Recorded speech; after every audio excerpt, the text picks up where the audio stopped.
Bismillah ar-Rahman ar-Rahim. In Surah An-Nisa verse 1, Allah says, O mankind, have taqwa of your Lord, who created you from one soul, and created from it its mate, and dispersed from both of them many men and women. And fear Allah, through whom you ask one another, and the wombs. Indeed, Allah is ever over you an observer. Now at the end of Surah Baqarah, a dua was made where the Ummah prayed for success over its enemies, and that Allah not place a burden on them more than they can bear, or a burden similar to that placed on the previous Ummah. So as a response, in Surah Al-Imran, Allah explained the need for jihad, the need to motivate ourselves by pondering on Allah's beautiful names, the need to be focused on akhirah by reflecting on the multiple signs of Allah, and the need to remember the miracles that Allah has already sent in the past, granting us ease during our time of difficulty. All these things will help us gain victory over our enemies and help us deal with any burden that Allah does place on us. And all of this has been discussed previously in the Surah Baqarah and Surah Al-Imran series. But then in the end of Surah Al-Imran, as the believer is confirming his belief in Allah and praying for Jannah, and Allah is responding by promising that yes, all those who strove and migrated and fought for Him will be rewarded, so believers should remain firm and patient. Suddenly, the next chapter is about women. So why is that? What is the link? Well, perhaps the reason is that at times we focus on big things like battle, fighting for Islam, fighting the enemy, migrating in the cause of Allah, things stressed in Surah Baqarah and Surah Al-Imran, but we forget the smaller things. They might appear insignificant to us, but in the eyes of Allah, they are equally important. Small things such as protecting and treating women with kindness, looking after orphans, being respectful towards our mothers. So while Allah informs us at the end of Surah Al-Imran that the big things are crucial in religion, He will reward all those who fought and struggled and migrated for Him. He also reminds us in Surah An-Nisa not to forget the little things. Every deed will be weighed on the Day of Judgment.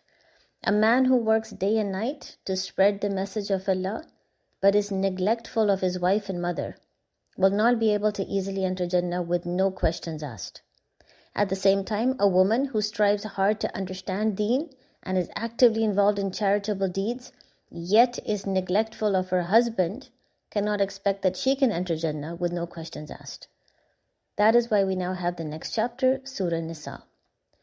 Now, having understood this, you can appreciate that right in the beginning of this chapter, insan is told to have taqwa, to be conscious of Allah's limits.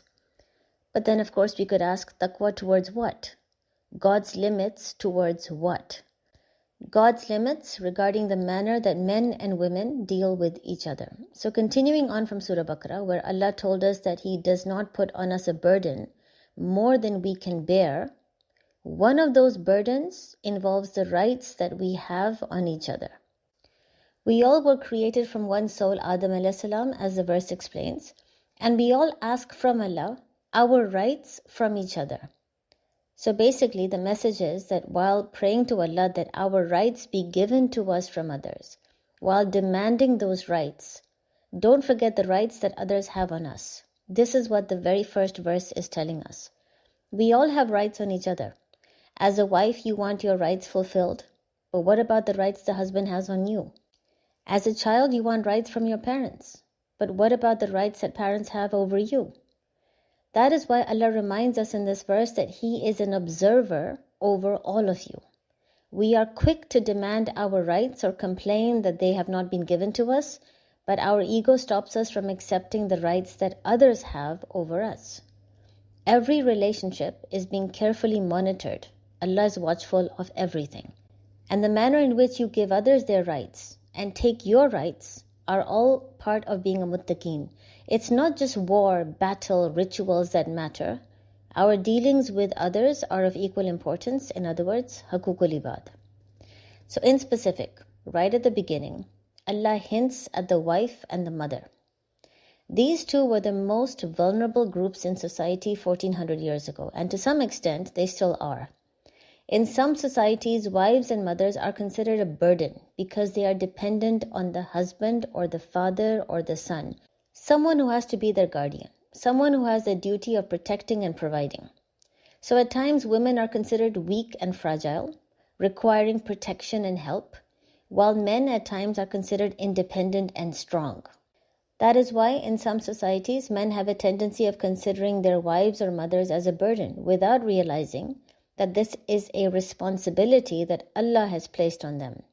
These are not rights invented by the wife or the mother.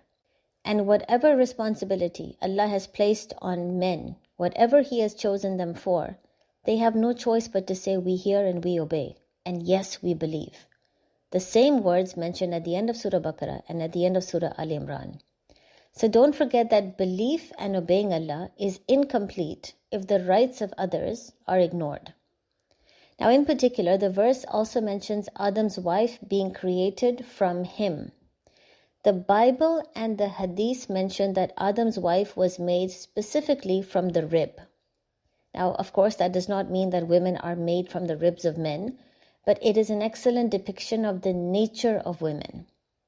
The rib cage protects the heart and lungs, the most essential organs in the body. To do so, ribs have to be strong yet flexible. If they are not flexible, the lungs will not be able to expand and contract. But despite the ribs being strong, they are still weak.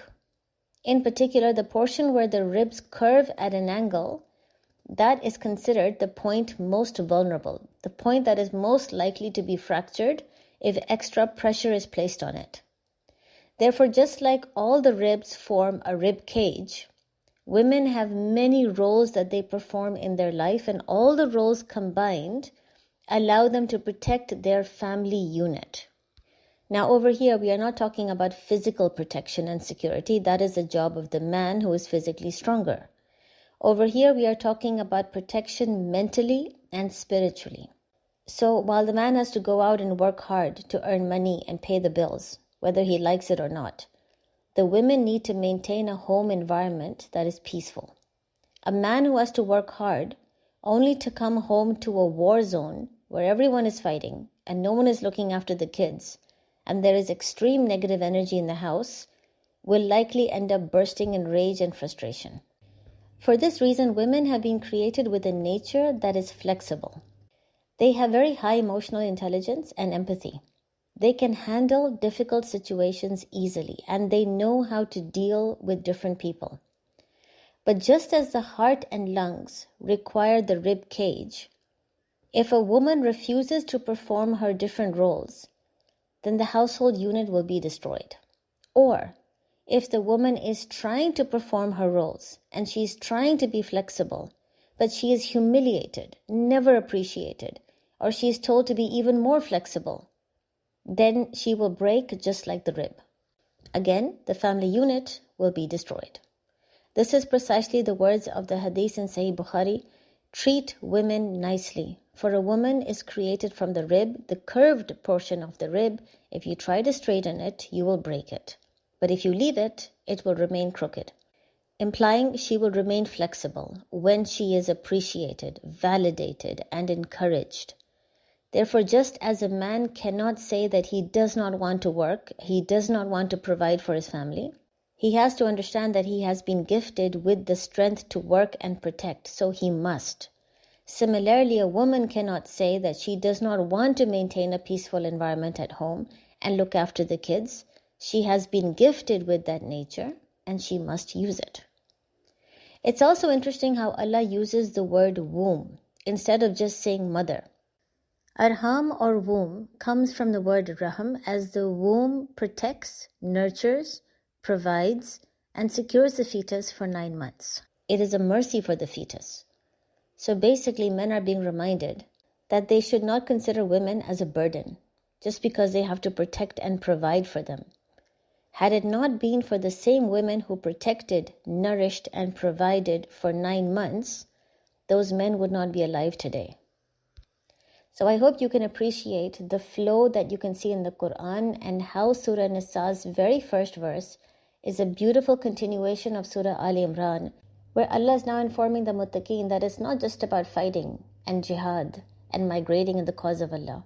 It's not just about countering evil It's also about the manner in which you interact with each other. Every relationship is crucial in Islam. Every relationship is being monitored. As you demand your rights from others, understand that others have rights over you too. Assalamu alaikum.